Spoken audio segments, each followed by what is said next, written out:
So, good afternoon to all of you, and welcome to this class on attributes of the universe of knowledge. And today we are going to see all the attributes of the universe of knowledge. So, as we know that the knowledge is the creation of the human being. Whenever we observed with the nature, then the natural science subjects will create. Whenever we observe with the man, then humanity will create. So whenever we observe with the society, then the social science subject will create.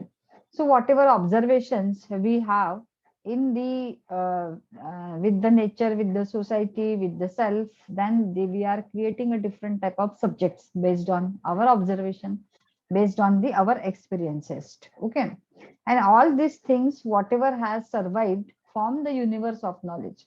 So whatever we are experiencing, based on that we are creating a knowledge, we are generating a new knowledge based on our experiment, based on our observations, and all these activities of generating the knowledge will continue till the human exists on the earth. Okay, so where we are on the earth, and based on means we are on the earth, and we are creating a new knowledge, because there is a curiosity. We have seen that how the knowledge, what is the definition of knowledge and what are the types of knowledge, and there we have seen that we have the curiosity to know something about that particular entity or the items, and the ideas will created based on our institutions or based on our observation or experiences, and then we are creating the knowledge. And once we create the knowledge, and it will be whatever ideas we have in our mind, once we organized it in the systematic way, and once we put it in the systematic way and in the organized form, then the new knowledge will create, and based on that the new subjects will create. And subject is also the it is coming in the knowledge. So universe of subject, universe of knowledge we are seeing. So it will continue till the woman will exist. Okay, so whatever knowledge we are creating, so it has some various segments, or it has some various parts. So first let us see what is the segment. Segment is a part of the universe of knowledge, and that harbors a subject. Okay, and sometimes act as a component of a subject. So segment is nothing but it is a part of universe of knowledge, and from which we can make a subject, and sometimes sub subjects also we are making. So that is called as a segment. Then the subject. Subject is a composed of a segment or segment of the universe of knowledge. So when we combine all the segments, and when we putting it in into the systematic way, then it is called as a subject. Just we have discussed that whenever the new ideas are created in our mind, then we are organized it, and we are putting in a systematic way, in the logical way we are putting, and based on that we are creating the new subject. Okay, so segment, based on the segment, when we all segments are composed and all segments are coming together, and we are organizing it in systematic way, then it is the subject. Okay, then the next concept is subject segment.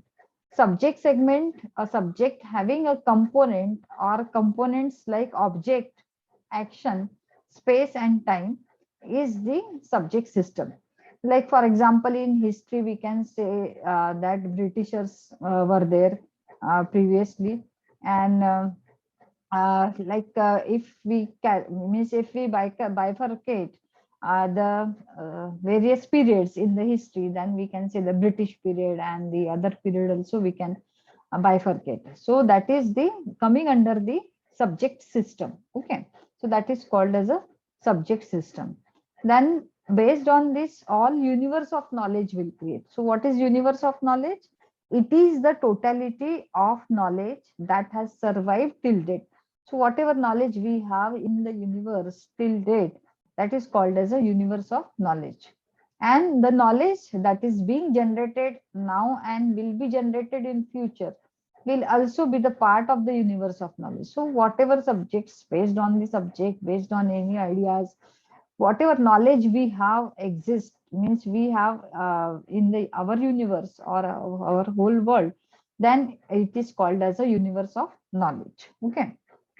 So there are many characteristics of this universe of knowledge, and let us see the various characteristics of the universe of knowledge. It is composed of scattered segments separated by space, and it is a continuous like time or river or a line. So we will also see in the systematic way what are the different characteristics of the universe of knowledge. The speed and the form of expansion in all direction is not the same. So whenever a new specific subject is developed, we cannot say that this subject will develop in this speed, or this subject will develop in this form. So sometimes the subject will develop in the theoretical form, sometimes the subject will develop in the practical form. Like for example, when computer is developed, the computer is developed as a subject. So like both the forms it is developed, like practical experiences also necessary in computer sciences. Theoretical, first the theory will be also developed. So based on the mixture of practicals and theory, the subject will develop. But we can't say at means at what step it will develop. Okay. So it is when we call the characteristics of the universe of knowledge, it is a composed of scattered segments. So whatever different parts of the universe of knowledge is there, based on that we are composing it, we are coming together all the segment, then it is called as a subject. Then it is continuously uh, based on the time, it will be continuous development will be there in the subject. For some time it will be there, it will stop, but we can't say the subject may not be developing continuously. Okay. It is not continuous like a river or a line, but it sometime it will stop, sometime it will develop, sometime it will develop very fastly also. So based on all these three parameters, we can say that we have a different universe attributes of, or the characteristics of the universe of knowledge. First is it is infinite, multidimensional, dynamic, and expanding in all directions. So the expansion is invariably linked with time, and if the time components become zero, the expansion will automatically stop. And similarly, if the space harboring the universe of knowledge become finite and expansion stop, means the time and the space both will have to be infinite for the internal expansion of the knowledge. And it is not continuous like a time, a river, or a line. So the expansion without action is incomprehensible, and therefore action is an integral part or component of the universe of knowledge. Even the universe of knowledge is also the super flexible. However, much segment expand, and there will be always a space for the further expansion. For some time it will stop, but after that, if somebody is doing or focusing on that particular topic, then automatically it will expand. So in course of expansion, some segments get overloaded also. Sometimes the subject will develop very fast, so some segments will be also overloaded, attain critical masses, and finally burst into, that is called as a information explosion. Smaller segments establishing their own identity and remain bound with the parent segment. Yesterday also we have seen the modes of formation of subject, that is fission and fusion. Okay, so how the subject, we have seen the how the subject is developed, and by splitting it, one subject we have developed, like we have taken the example of mathematics, algebra, and geometry. Then again the geometry will develop, and we have taken the example in the modes of formation of subject yesterday, that is biophysics, like biology plus physics, so biophysics, or so biochemistry, biology plus chemistry. So the universe of knowledge is having the different type of characteristics.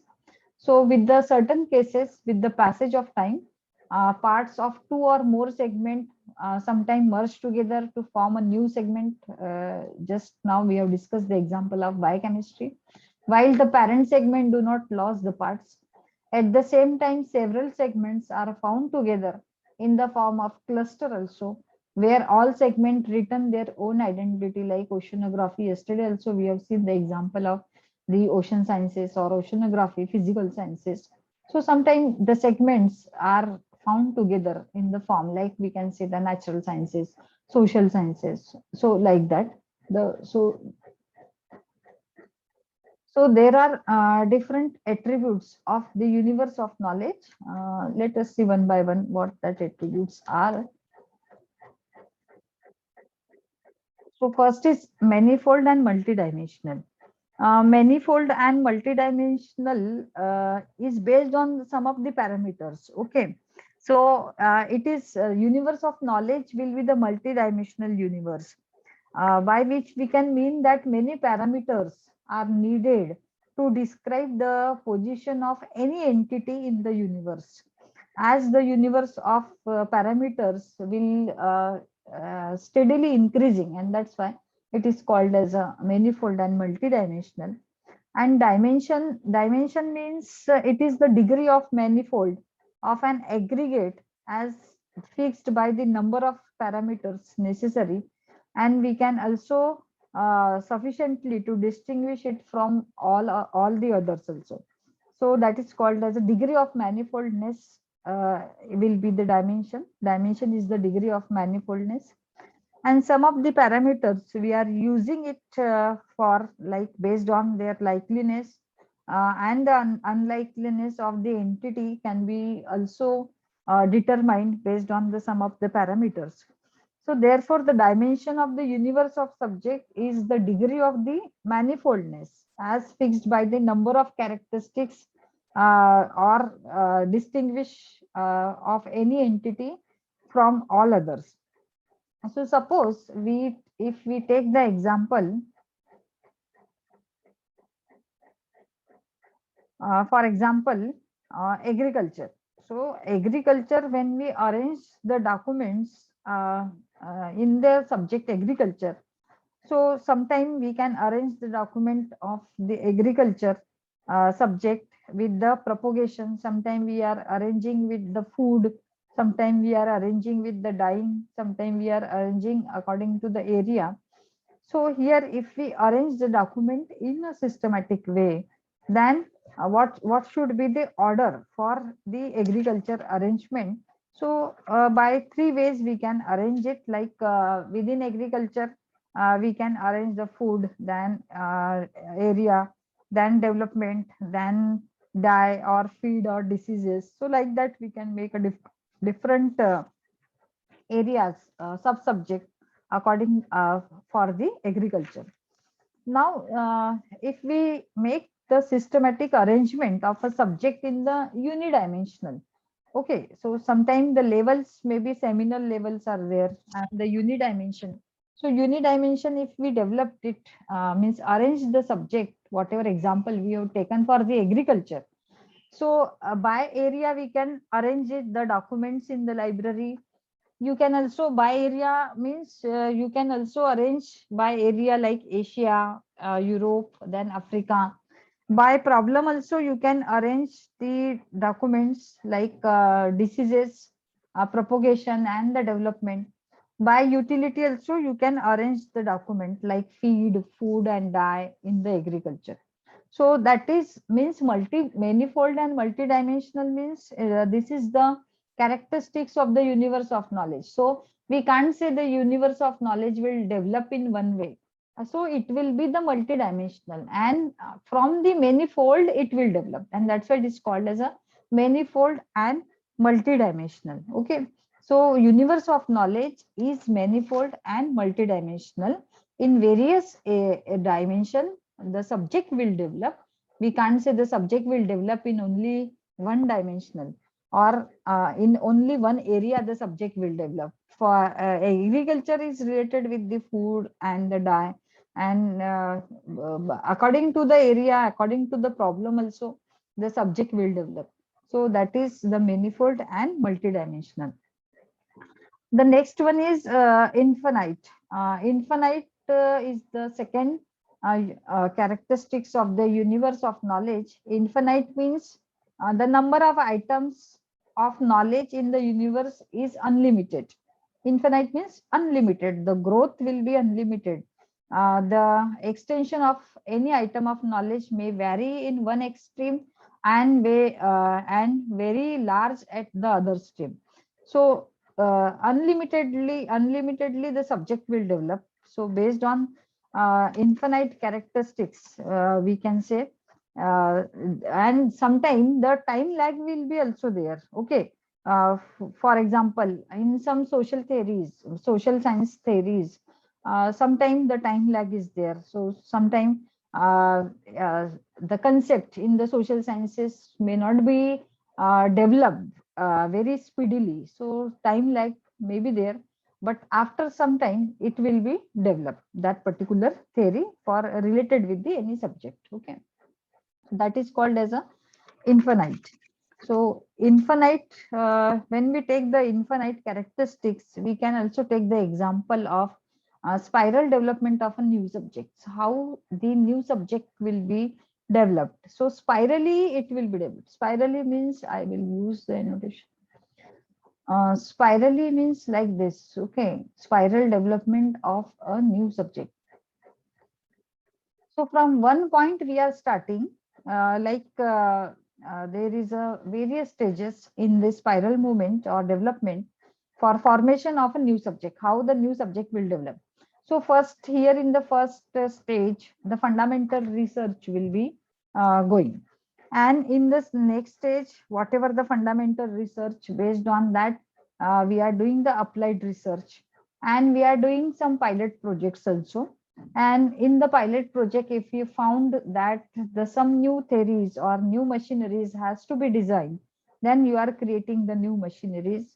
You are creating a new material also for developing any product, or like we can say developing any subject. Then development of new product will be there. And based on whenever the new product will be developed, it will be utilized by the society. And after utilization, if some problem is there for in that particular product, then again the problem will start and you can identify what is the problem, and again the research will be continued. So that is why it is called as a spiral development of the subject, and it will come for the infinite. Okay, infinite. Infinite means we can say unlimitedly the subject will develop. Okay, and it will also support for the continuum, that characteristics. Then the next one is turbulently dynamic. So turbulently dynamic means infinite universe of subject is ever growing. So whatever the infinite subject is there, that is ever growing, and there are new development in the form of in the various form from time to time.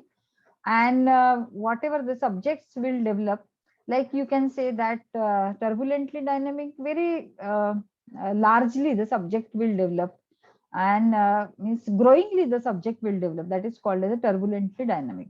So when we see the exponential growth of the subject, like you can compare how before 100 years how the subjects were and how the subjects now are. Okay, so like you can take the science example, because in the science subject is developed fastly and speedily, and that's why it is called as a turbulently dynamic. Okay, so like in engineering also, in computer science also, you can observe that previously the computer science was not developed so fast, but now the computer science subject is developed so fast because it has the practical applications in many areas. So for that the subject is developed, so that is called as a turbulently dynamic.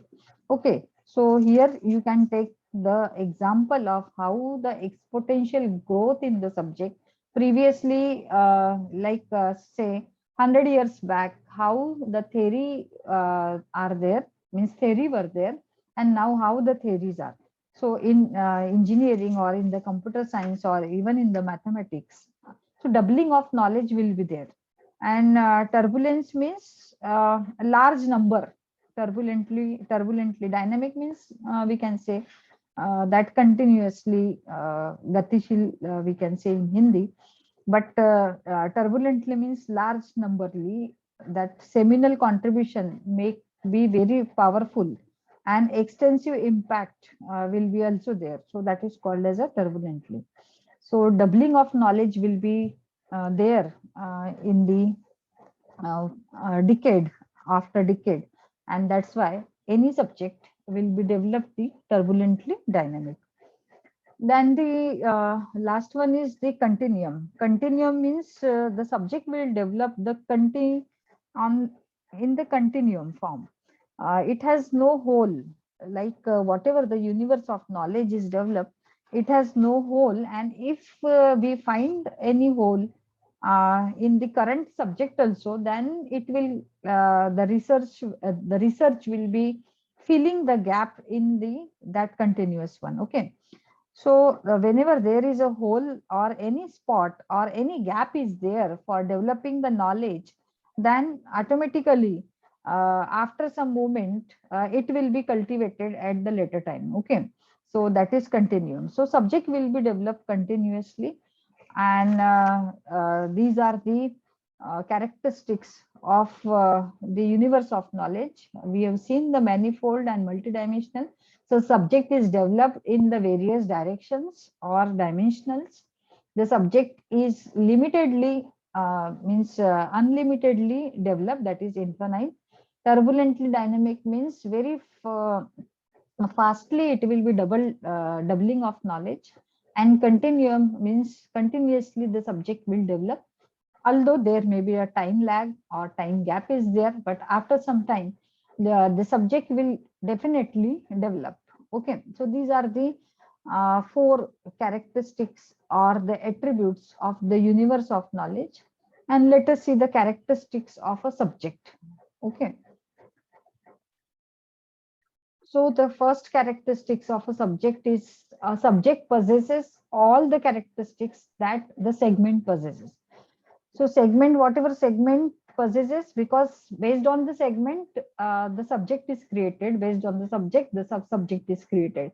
And that's why whatever the characteristics a subject has, segment has the same characteristics. The subject is identified by a name, a notation, or a symbol. The name can be composed of a single keywords like physics, or a set of keywords we can also give natural sciences or social sciences. The name of a subject is a noun, and that at time can have one and the more qualifiers and the modifiers. The word or the words that denotes a subject can act as a subject headings also. We can learn gradually what are the subject headings. The name of a subject sometimes undergoes changes due to the various reasons. For example, the name of our profession has changed. Previously, it was the um, library science, then documentation is added, and then information centers or information systems is added. Now library and information science. Okay, so science subject is added. Previously documentation is there. So like that, because the nature of the subject is also changing, and that's why some subject sometimes undergoes with the various changes from the various reasons. Okay, so you can use this article. I will share with you this article for this particular content, and you can also use the book of Dr. P.H.G. Kumar, Knowledge Organization, Information Processing, and Retrieval. So thank you for joining this class, and now we can discuss